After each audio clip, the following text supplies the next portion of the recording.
اللهم صل على محمد وآل محمد.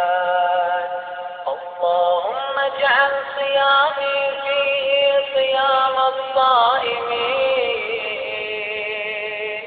وقيامي فيه قيام القائمين،